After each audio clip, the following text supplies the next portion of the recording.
अब देखो यार, अगर तुम लोग टोनी खान के फैन हो तो ये वीडियो तुम्हारे लिए होने वाली है, क्योंकि गाइज एईडब्ल्यू में टोनी खान के इन रिंग डेब्यू को लेकर टोनी खान की तरफ से काफी बड़ी अपडेट आ चुकी है। एनजेपीडब्ल्यू के मल्टीपल रेसलर्स को साइन करने के बाद टोनी खान ने एनजेपीडब्ल्यू के एक और बड़े सुपरस्टार को हायर कर लिया है। बीसीसी के सीएमएल में डेब्यू करने को लेकर जॉन मॉक्सली का ऑफिशियल स्टेटमेंट सामने आ चुका है। एईडब्ल्यू के एक अंडरडॉग रेसलर को एईडब्ल्यू मेजर पुश देने वाली गए। तो गाइज वहीं डस्टिन रोड्स के डब्ल्यूडब्ल्यूई पर रिटर्न होने को लेकर सोशल मीडिया से काफी बड़ी अपडेट आ रही है। तो गाइज चलिए बिना किसी देरी के शुरू करते हैं इस वीडियो को। और गाइज सबसे पहले बात करेंगे टोनी खान की। वेल गाइज ये बात तो हम सभी लोगों को मालूम है, एईडब्ल्यू कंपनी को टोनी खान के द्वारा रन किया जाता है और एईडब्ल्यू कंपनी का पूरा कंट्रोल टोनी खान के पास है। और गाइज यही अभी हफ्ते टोनी खान के लेटेस्ट इंटरव्यू के अंदर टोनी खान ने एईडब्ल्यू पर उनके इन रिंग डेब्यू को लेकर बात की। गाइज इस हफ्ते टोनी खान के लेटेस्ट इंटरव्यू के अंदर जब टोनी खान से ये पूछा गया कि डब्ल्यूडब्ल्यूई और टीएनए के अंदर स्कॉट डुमरे, विंस मैकमैन और ट्रिपल एच जैसे हायर ऑफिशियल्स के कंपनी में यहां पर रेसल करने के बाद क्या टोनी खान भी उनकी कंपनी पर कभी इन रिंग डेब्यू करेंगे? और गाइज क्या एईडब्ल्यू के अंदर फैंस को कभी टोनी खान रिंग के अंदर देखने को मिलेंगे? तो गाइज यहां पर टोनी खान जवाब देते हुए ये कहते गए कि टोनी खान को नहीं लगता है कि वो यहां पर कभी एईडब्ल्यू के रिंग के अंदर कंपीट करेंगे, क्योंकि गाइज टोनी खान पर्सनली ये बिलीव करते गए कि एईडब्ल्यू के अंदर रिंग के अंदर रेसलर्स को कंपीट करना चाहिए, ना कि कंपनी के एग्जीक्यूटिव को।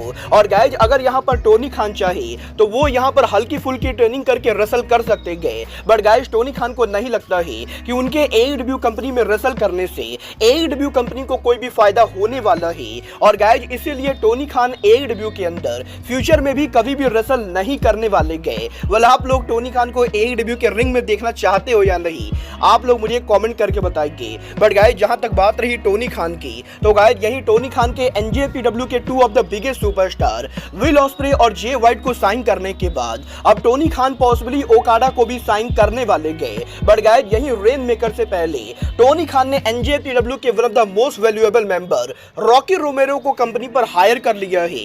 वेल गाइज अगर आप लोग एनजेपीडब्ल्यू को फॉलो करते हो तो आपको ये डेफिनेटली मालूम होगा कि रॉकी रोमेरो पिछले 10 सालों से एनजेपीडब्ल्यू पर काम कर रहे गए। और वैसे तो एनजेपीडब्ल्यू के ऑन स्क्रीन के ऊपर रॉकी रोमेरो कोई बड़ा नाम नहीं गए, बट गाइज एनजेपीडब्ल्यू के बैक स्टेज के ऊपर रॉकी रोमेरो सबसे ज्यादा क्रिएटिव पावर रखते गए। और गाइज यहां पर एनजेपीडब्ल्यू के जापानीज एग्जीक्यूटिव को छोड़कर एनजेपीडब्ल्यू के अंदर आज के टाइम पर रॉकी रोमेरो यहां पर फॉरेन एक्सपेंशन के अंदर एनजेपीडब्ल्यू कंपनी का सबसे बड़ा नाम है। और चाहे एनजेपीडब्ल्यू का एईडब्ल्यू और सीएमएल से पार्टनरशिप हो या एनजेपीडब्ल्यू का अमेरिका में कोई भी पेपर व्यू हो, ये सब कुछ यहां पर रॉकी रोमेरो के द्वारा डिसाइड किया जाता है। और गाइज यही एनजेपीडब्ल्यू में रॉकी रोमेरो के ब्रांड एम्बेसडर के तौर पर काम करने के बाद अब रॉकी रोमेरो एईडब्ल्यू कंपनी को ऑफिशियली ज्वाइन कर चुके गए। वेल गाइज यहां पर रेसलिंग ऑब्जर्वर और फाइटफुल सेलेक्ट दोनों ने ये कंफर्म कर दिया है कि टोनी खान ने इस हफ्ते एईडब्ल्यू के अंदर रॉकी रोमेरो को उनके फ्रंट ऑफिस में हायर कर लिया है। और गाइज यहां पर इसका मतलब ये बिल्कुल भी नहीं गए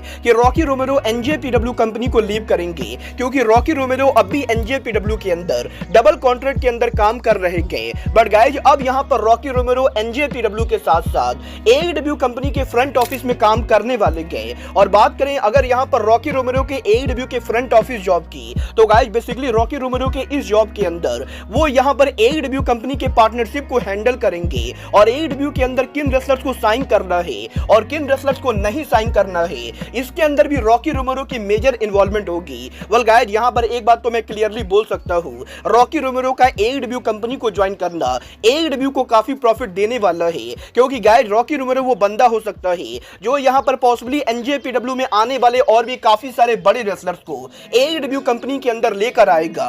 और गाइज रॉकी रोमेरो के सीएमएल, एनजेपीडब्ल्यू और एईडब्ल्यू कंपनी तीनों ब्रांड में इन्वॉल्वमेंट होने के बाद डेफिनेटली ये बंदा पार्टनरशिप को और भी ज्यादा स्ट्रॉन्ग करने वाला है। वेल देखना बहुत ही दिलचस्प होने वाला है कि एईडब्ल्यू के अपकमिंग साइनिंग के अंदर रॉकी रोमेरो की कितनी इन्वॉल्वमेंट होती है।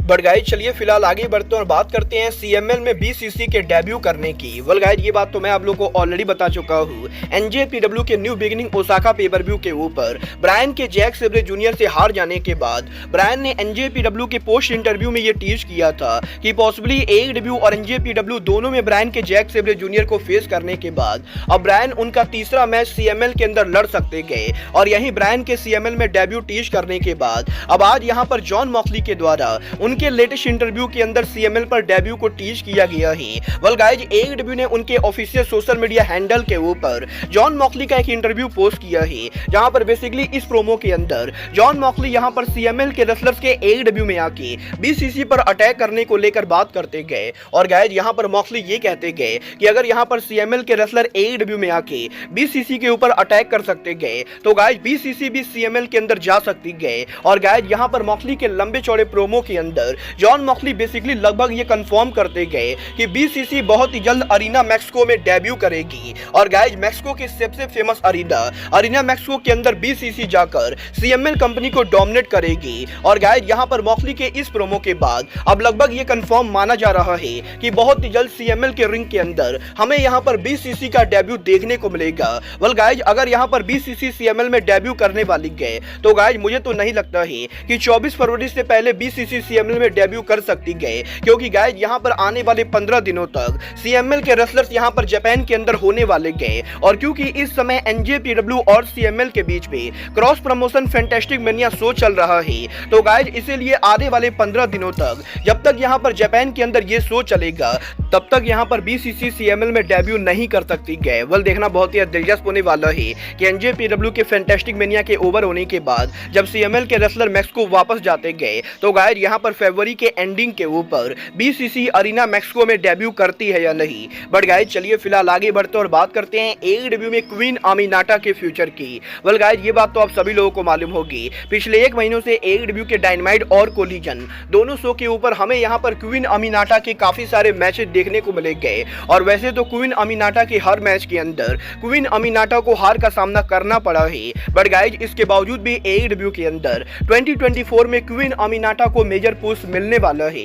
वेल गाइज, रेसलिंग ऑब्जर्वर ने इस चीज को कंफर्म किया है कि एडब्ल्यू के टेलीविजन पर वीकली बेसिस के ऊपर क्वीन अमीनाटा एडब्ल्यू के सम ऑफ द बिगेस्ट सुपरस्टार्स को फेस कर रही गए। और वैसे तो अमीनाटा वीकली बेसिस पर हर मैच को हार रही गए, बट गाइज एडब्ल्यू के लॉन्ग टर्म प्लान के हिसाब से क्वीन अमीनाटा आने वाले हफ्तों के अंदर एडब्ल्यू के किसी बड़े सुपरस्टार को बीट करने वाली गए। और गाइज उसके बाद से एडब्ल्यू के अंदर क्वीन अमीनाटा को मेजर पुश मिलने वाला है। वेल, देखना बहुत ही दिलचस्प होने वाला है कि टोनी खान के अमीनाटा को साइन करने के बाद टोनी खान अमीनाटा को एडब्ल्यू पर कैसे पुश करते गए। बट गाइज, चलिए फिलहाल आगे बढ़ते और बात करते हैं डस्टिन रोड्स के डब्ल्यूडब्ल्यूई पर रिटर्न होने की। वेल गाइज, ये बात तो हम सभी लोगों को मालूम है, डस्टिन रोड्स के ब्रदर कोडी रोड्स इस समय डब्ल्यूडब्ल्यूई के अंदर डब्ल्यूडब्ल्यूई की one of the biggest story line के अंदर काम कर रहे गए। और गाइज डब्ल्यूडब्ल्यूई पर रॉक और रोमन रेंस के रियूनाइटेड होने के बाद अब यहां पर इस चीज के बहुत ही ज्यादा चांसेस है कि रेसलमेनिया 40 के ऊपर जब यहां पर रोमन रेंस को कोडी रोड्स फेस करेंगे तो एक बार फिर से इस मैच के अंदर इंटरफेरेंस हो सकती गए और इसकी वजह से कोडी रोड्स एक बार फिर से उनके वर्ल्ड टाइटल को हार सकते गए। बट गाइज, यहीं अब कोडी रोड्स और रोमन रेंस के इस सिचुएशन को लेकर इस हफ्ते सोशल मीडिया के ऊपर एक रेसलिंग फैन ने डस्टिन रोड्स को टैग करके ये कहा कि डस्टिन रोड्स को उनके ब्रदर की मदद करने के लिए जानी चाहिए। और गाइज, फैंस यहां पर ये चाहते गए कि डस्टिन रोड्स, आर्न एंडरसन और डीडीपी ये तीनों यहां पर रेसलमेनिया के ऊपर कोडी रोड्स के साथ रिंग साइड एरिया पर मौजूद हो,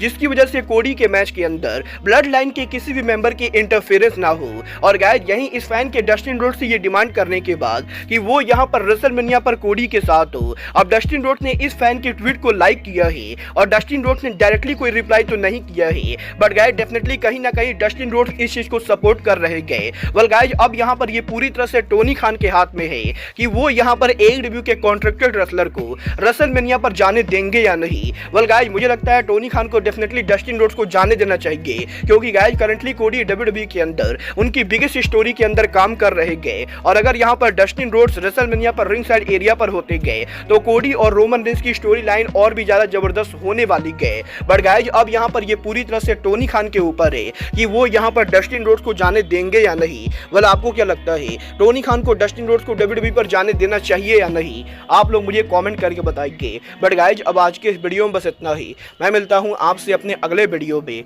बट गाइज, तब तक के लिए goodbye, good night and bang.